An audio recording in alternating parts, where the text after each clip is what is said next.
طریق کہتے ہیں. وہ انسان جو رات میں آئے اور دروازہ بند ہو اور وہ باہر سے اس دروازے کو نوک کرے، تو ڈور نوک کرنے والے اس انسان کو جو رات میں آتا ہے طارق کہا جاتا ہے، کیونکہ وہ ڈور نوک کر رہا ہے. اوکے. پھر اس کے بعد ہم دیکھیں ایک روایت بھی ملتی ہے کہ ایک منافق تھا جو امیر المؤمنین کے پاس آیا تھا. اس کا نام تھا اشعث ابن قیس، اور رات کے ٹائم پر آیا تھا مولا کے پاس حلوہ لے کر ایز اے گفٹ، تاکہ مولا کو میں یہ حلوہ دوں، اور مولا حلوہ کھانے کے بعد جو ہے وہ مجھے کوئی نہ کوئی پوزیشن دے دیں گے. یعنی ان شارٹ وہ مولا کائنات کو جو ہے نا ایک حلوے کے ذریعے سے کچھ حاصل کرنے کی نیت سے آیا تھا کہ کسی طرح سے مولا راضی ہو جائیں، بس مجھے کوئی پوزیشن مل جائے. اور وہ رات کے ٹائم پر جب آیا تو مولا نے اس کے لیے یہ کہا تھا کہ تعجب ہے اس رات کے آ کر کھٹکھٹانے والے پر جو اپنے ہاتھ میں حلوہ لے کر آیا تھا. یعنی اس کو بھی مولا نے طارق کہا ہے کیونکہ وہ رات میں آیا تھا. خیر، تو جو رات کو آئے اور نوک کرے، دروازے کو کھٹکھٹائے، اسے طارق کہا جاتا ہے. اب ایک ستارے کو اگر طارق کہا گیا ہے تو اس کا مطلب یہ ہے کہ وہ آسمان کو چیرتا ہوا، آسمان میں سوراخ کرتا ہوا، آسمان کو نوک کرتا ہوا اپنے نور کو پھیلاتا ہوگا، اپنے نور کو بکھیرتا ہوگا. کوئی ایسا ایک ستارہ ہے، اور اس ستارے کو دیکھیں اللہ نے اس میں دوسری بات میں یہ کہا وما ادراک ما الطارق. ایک بات یہ بھی ہمیں یاد رکھنی چاہیے کہ جب خدا یہ کہہ دے نا وما ادراک، اور تم کیا جانو اور تمہیں نہیں معلوم ہے کہ یہ کیا ہے. مثال کے طور پہ وما ادراک ما لیلۃ القدر، تم کیا جانو لیلۃ القدر کیا ہے. جب خدا یہ کہہ دے نا کہ تم نہیں جان سکتے، اس کا مطلب تم نہیں جان سکتے. آپ کتنا بھی اس کے بارے میں پڑھ لو، آپ وہ باتیں جو اللہ نے اس کے اندر چھپا کے رکھی ہیں اس تک پہنچنا مشکل ہے. ہاں، لیکن جب اللہ یہ کہتا ہے کہ تم کیا جانو، اس کا مطلب وہ ہمیں دعوت دے رہا ہے کہ تم اس کو جاننے کی کوشش کرو، تم اس کے راز تک پہنچنے کی کوشش کرو. تو خدا ایک پیغام بھی دیتا ہے کہ تم اس ستارے کے بارے میں تلاش کرو، جتنا تلاش کرو گے اتنا تمہارا ہی فائدہ ہوگا. لیکن جو اس میں اسرار میں نے چھپا کے رکھے ہیں وہ اسرار تم جان نہیں سکتے. خدا یہی کہہ رہا ہے کہ تم کیا جانو کہ وہ طارق کیا ہے، وہ کھٹکھٹانے والا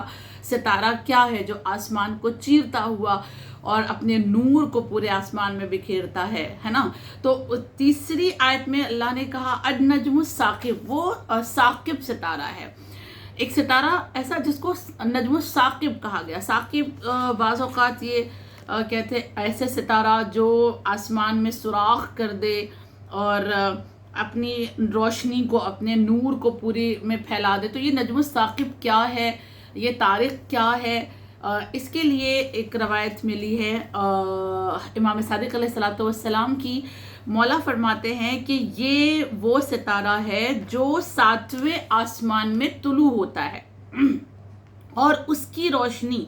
تمام آسمانوں کو چیرتی ہوئی نچلے آسمان تک پہنچ جاتی ہے. اس لیے اللہ نے اسے نجم الثاقب کہا ہے. اور اس ستارے کا مولا نے نام بھی بتایا ہے کہ وہ کیا ہے. نجم الثاقب اس لیے کہا گیا، اس کا ریزن مولا نے بتایا کہ 7ویں آسمان پہ چمکتا ہے مگر روشنی چیرتے ہوئے نچلے آسمان تک پہنچ جاتی ہے. اور مولا کہتے ہیں وہ ستارہ سیٹرن ہے. سولار سسٹم میں جو ہم دیکھتے ہیں بہت سارے جوپیٹر ہے اور مارس ہے وغیرہ جو جتنے بھی ہیں، اس میں سے جو سیٹرن ہے، سیٹرن ستارے کو کہا گیا ہے کہ اس میں اللہ نے جو کہا وما ادراک ما الطارق النجم الثاقب، وہ سیٹرن ہے مولا کی حدیث کے مطابق. اور اگر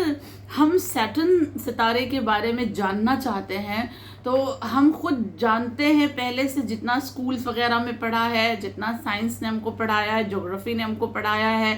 اور جتنا ہم اس کو بار بار دیکھتے رہتے ہیں. تو سیٹرن ستارہ جو ہے وہ اپنے اندر